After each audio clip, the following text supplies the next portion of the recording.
收咗佢嘅禮物，哦，收咗之後呢，佢淨係約我出去食飯，你有冇去啊？約我出去食飯。佢咁咁佢嗌咗好多次，咁人哋收咗人哋啲禮物，但係又咩咁就應承咗佢咯。你知唔知咧？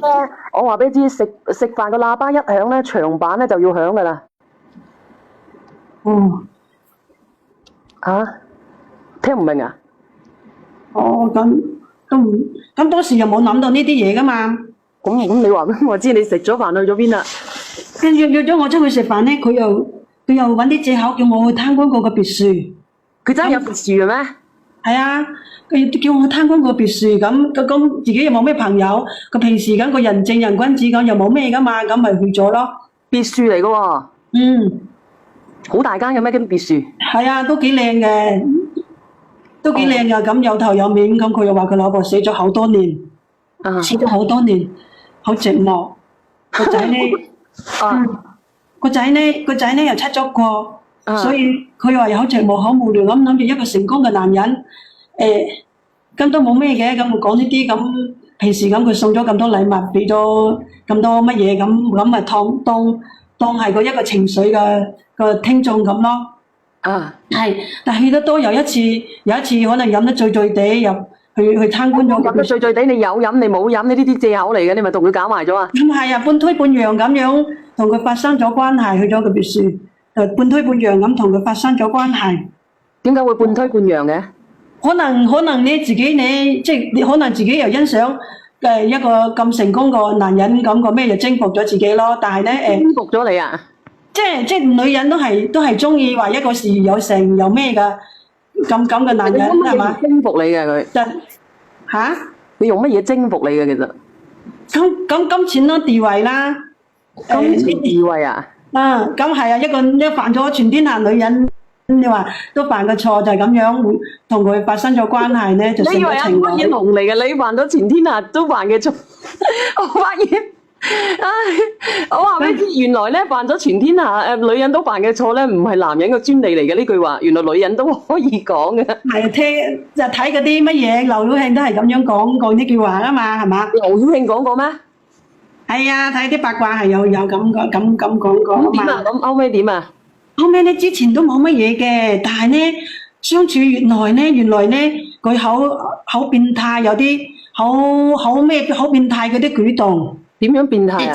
之前慢慢之前都冇乜嘢，後尾變態到後尾變態到咧，即係正常嘅兩個人個發生關係都唔會話咩嘅，但係佢變態，佢慢慢咧，佢好變態咧，佢係叫有次發生咗關係，佢叫嗰個狗，每次搞完嘢咧，慢慢就叫佢養有隻狗啊嘛，喺旁邊睇住。狗乸嚟㗎？狗公啊，叫嗰隻狗公喺旁邊睇住，嚇到我鬼咁，之前都冇噶嘛。鬼知佢咁樣咪嚇死啊！我話真係。我同你講啊，我話俾你知，我尋日咧直播間有個叫洋洋嘅，嗰個死佬啊，佢發咗佢喺嗰個喺微信嗰度又發咗好多隻狗公俾我，叫我去揀啊！我以為我先至夠變態，原來你個老細都變態，我唔係同你講笑，佢尋日又發咗幾隻狗公俾我，我可以對天發誓啊，我可以俾你睇睇啊，真係嘅咩，阿姐姐？係啊。嗱，我話俾你知，我唔係呃你㗎，你哋以為我呃你喎，我俾你睇睇我閪佬幾賤格，我俾你睇佢幾淫賤啊，我睇睇先啊，你睇佢係邊度嚟先？嗰個死佬，嗱，屌我閪佬，嗱，俾你睇睇啦，就係咁樣喎，嚇到你，哇咁喎，仲有一隻啊嗱，個死佬啊嗱，生咗咯喎，嗰個隻狗公，仲有一隻咩嗱？呢一隻啊嗱，仲有一隻啊！唉，你死亡真係好變態嘅，你睇下，又有一隻。係啊，一咩嗰時候睇見個樣好驚啊！咁佢嚇到我鬼樣，佢仲叫我嗰隻狗跪喺隻狗，叫我跪喺隻狗面前，佢後尾仲打我屎忽喎，即係同佢咩嘅時候，你話？哎呀，咁點啊咁？咁我唔同意，佢仲叫嗰隻狗喺我面前眼光光咁樣睇住呢，佢就後尾佢叫隻狗喺後尾，佢就話要我喺佢前邊同佢乜嘢？咁我睇見咁嘅情況，我梗係只有我驚住嗰只狗一發唔聽，我覺得佢相處之後即係咁樣個舉動，覺得佢同平時同唔同一個樣咁，我只有聽佢個意願咁樣咯。咁佢嗰只狗後尾我喺佢前邊，跟住咧佢嗰條嘢執得太落得滯咧，執到我喉嚨好唔舒服，跟住咧我就咁樣夾硬咁推開咗佢啊嘛。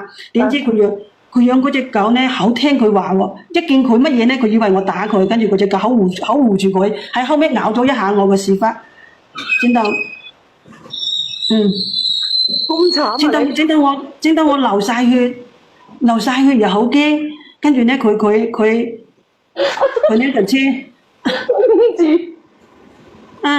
跟住咧佢就車我去打咗9針，仲俾咗1萬蚊我。我自從咁樣咧，我好想同佢分手，但係咧佢又糾纏唔清咁樣。咁你同佢分手，你想係咪？係啊，但係咧佢又糾纏唔清，我又好驚我老公知道。你翻你好驚啊！你死揞住㗎，好講嘅。你哋聽到好啊，你講。我又驚我老公知道，真係。你有老公嘅，原來講咗咁耐。係啊，因為咧佢又唔喺埋一齊打工，一齊做嘢啊嘛。所以發瘟嘅你分唔到，唔使要俾你仲走揾個老細。都唔知點講啊！人啲嘢一到乜嘢啦，就冇咗方寸啦。唉，我都唔知點講你好啊，姐姐好彩咧，嗰個深圳嗰個哥哥咧就冇叫我行去搞咗，如果唔係我都死梗，我話俾你知。如果我到時候俾佢隻狗咬咗個指揮一啖，我都唔知點啊！多謝一葉。唉，心理壓力大喎。係啊，所以我又驚佢成日嚟揾住我，但係咧自從嗰次之後咧，每次乜嘢佢都要求係咁樣。你話邊有咁變態嘅人啊？係嘛？所以真係好變態啊！我同你講，人就係咁樣喎，人生都係咁樣。我同你講，所以人不可貌相。我話就俾最多嘅錢我都唔制啦。我話諗我好驚，因為好似佢嗰種咁，我冇辦法控制到嗰種咁，我好驚。因為如果係正常嘅咧，覺得人做錯咗一次，覺得都覺得值得啊！即係佢一個事業有成嘅人，你事業有成你就要做錯啊？你知唔知咧？事業有成咧，你話佢娶咗你咧就好事嚟啫喎。咁唔娶你咧，咁到時候你老公點算啊？你今年幾大啊？我今年30零歲咯。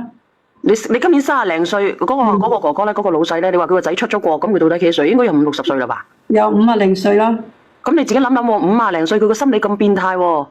你睇下，就算佢同你喺埋一齊都唔值啦。你自己你睇下，含下嘅時候，佢突然之間嗰隻狗啊，佢唔聽你話，你幫佢含下嘅時候，佢隻狗喺你後邊咬咗你個屎忽一啖，而家流血，咁你話幾恐怖啊？就係咯，所以我諗呢啲我好驚咯。梗係驚啦，我都驚啊！我自己想象一下，眯埋隻眼嘅時候，我都已經諗到咧，諗到乜嘢咧？諗到隻狗及埋嚟嗰個場景啊！你睇下，我咁樣嗱，你睇我跪鳩就低，然之後咧佢一及埋嚟，你死火啊！好傷啊！會唔會咬肉出嚟啊？定係咬傷咋？係啊，咬咗一啖，跟住啲血同埋啲肉乜嘢咯？即係佢有印係咪啊？有啲印口，啲肉同埋啲咁樣流出嚟嗰種感覺，我又嚇到我。反正諗翻起身都好驚，好驚。佢車你去打9針定係你自己去啊？佢車我去。佢車你去，咁人哋都會笑你噶，話你無啦啦喺個屎忽嗰度俾隻狗咬咗一啖。咁啊，自己揾啲藉口咁樣講第二樣咯，梗係唔講呢啲啦，係嘛？咁你都知道噶，你無啦啦隻狗咬咗你個屎忽一啖。所以我知道啊，但係咧，所以我咪自從咁樣之後咧，我就諗辦法同佢分手啊嘛。諗辦法同佢分手。我同你講，你即刻要打啊！我唔知你打幾多聯嘅而家連線嗰個應該，你咁講人哋講呢啲嘢，我同你講啊，你一定要你一定要注意安全，注意衛生啊！如果唔係嘅話，好容易發狗瘟嘅嗰啲狗啊！我唔知佢有冇睇嗰啲，唔知有冇打疫苗啊？有冇打疫苗你都應該要打啦，係嘛？佢精養㗎，買隻狗公。係佢自己精心養嘅。精心養啊？咁即係睇啊？佢平時一直養開㗎嘛。佢話呢個朋友佢話拉黑快跑換城市做嘢啊，換城市做嘢就唔使吧？唔使吧？咁你點解要連上嚟講呢件事嘅？你為乜嘢？你話你等下，你等下。我諗住等一陣咧，落班之後咧約嗰個即係喺你直播室間識得嗰個老闆嗰個男人約佢上嚟叫你開解，冇俾佢，冇成日纏住我啦。即係我諗住大家口住口即係你想約佢上嚟啊？係啊，我想約佢上嚟，等陣咧，因為我畢竟都你見識多廣，畢竟又喺你直播間。我唔知道我直播間邊個嚟啊？你咁講下。係啊，因為都喺你直播間識得嘅，所以我諗住約等一陣落班之後咧，我想約佢上嚟，等你開解。唔係啊，姐姐，我係咁樣嘅，因為我12:10咧，我今日唔開播嘅，你可以去天華嗰度，你自己睇睇咯，或者你過2日你入我直播間咯。我聽日咧，我今日咧入唔到道觀嘅，因為我今日咧冇車去，我聽日咧就會唔開播入道觀，然之後咧我後日咧我就會開播，你可以後日約佢咯。今日真係，或者今晚我開播嘅今晚。哦。我今晚開播，你晚上得唔得啊？倒數第一咪嗰個係邊個嚟㗎？你好，係你評論啦，定係你評論啦，定係講你自己嘅姐姐？我想問下呢個姐姐咧，點解咁容易俾人請到去別墅嘅？我都冇俾人請過去別墅。咁我真係唔知喎呢啲嘢。阿姐姐，你有冇打瘋狗症咩針啊？你香港㗎嘛？打㗎，我哋呢度叫狂犬疫苗啊。佢有冇打啊？打啊！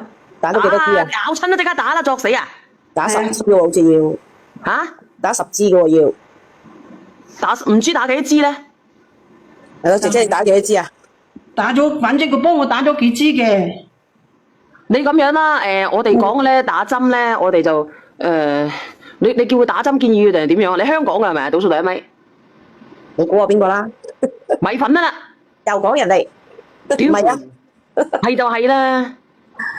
姐姐你唔好咁講咁多啦，好鳩多人識你嘅咁樣講。哦好，咁我唔使好啦。你而家喺邊度啊？咁我而家仲上緊班，等一陣，咁你到時約我就揾你你啊。順德有個老細順德㗎，咁你喺順德打工喺邊度打工啊？我喺順德呢邊打工啊嘛，哦，好危險喎，真係唔係講笑㗎喎。所以我諗住等約佢，等開播嗰時候約佢上嚟開解，費事佢成日纏住我，翻又翻唔到。佢而家仲揾你嘅個老細。係啊，個豆纏住我啊！你好靚女㗎，姐姐。靚乜鬼啫？誒靚呢啲啫，我哋各花入各眼啊嘛，係嘛呢啲係嘛？好得閒㗎你。嗱你自己諗啊，姐姐，我咁樣嘅，點解佢會知佢做髮廊嘅呢個針織哥？人哋唔係做髮廊㗎係咪啊？話人哋做髮廊，你唔好講你自己做乜嘢，姐姐好危險㗎，屌啦聲個個都嚟幫襯你啊！你一講，知冇？我今晚打工嘅，我今晚先至開播，我晏晝12:10咧我就唔開播㗎啦，直播間嘅人。因為所以因為我好多嘢要執嘅，又要執嘢，執咗嘢咧，我今晚開播，然之後咧，我聽日咧我要上山，咁我後日咧我就同你哋連咪，帶你哋去睇睇我間洞觀有幾鳩屎，唔係我嘅，係人哋嘅，就係咁樣咯，好唔好啊，姐姐？好，好係咪？唔好同佢打9針啊！狗針我都唔夠膽啦，佢醫院打，而家狗針唔係佢幫佢打啊！佢話糾纏咗咩？前多2前咁，佢有拉絲又姐姐你有冇打開髮廊嘅，定係幫人哋打工洗頭嘅？其實我打工嘅，我喺工廠打工嘅。工廠啊！啲人話佢喺髮廊發瘟嘅，你都呢個心男仲鹹濕。嗱，冇有講咁多啦，你到時候你約佢上嚟啊！如果個男嘅真係喺我直播間識嘅喎，個男嘅。係啊，反正幾多歲啊？你唔好開個名字，你問下佢願唔願意連上嚟先，嗰個哥哥。咁我諗住見你見識多廣，等佢等佢同你傾下開解下咩啲嘛，係嘛？因為係咪伯父嚟㗎？喂，係咪伯父嚟㗎，姐姐？50零歲咧，佢話。50歲，人哋有錢有地位，一把扮起身一匹靚仔啦，係嘛？伯父都唔使上去啦。咁你幾多歲啊？我30零歲咯。哇，咁啊卜卜脆咯我喎！真係好驚啊！我唔係同你講笑㗎，你無啦啦你識個男嘅，我話俾你知，你要了解清楚呢個男係咩狀況先得。如果唔係嘅話，你死梗啊！我話俾你知，唔係講笑嘅。係咯，別墅都可以租㗎。真係㗎，我唔係同你講啊！如果到時候咧，佢別墅都可以租，你就死火啦！我唔知你定義別墅係點樣啊，阿姐姐，你自己諗清楚啦。佢因為之前咧咁見佢係一個事業有成人，之前冇咁變態噶嘛，後尾嗰啲係你哋變態啫，所以見係咁樣，自己咪覺得快啲放手好啲咯，係嘛？玩咗幾多次啫？嗱，你自己諗啊啦，姐姐，你自己諗啊啦，呢啲嘢我真係好驚嘅，我話俾你知。又係大狼狗係嘛？係啊，我真係好驚啊！我話俾你知啊，姐姐。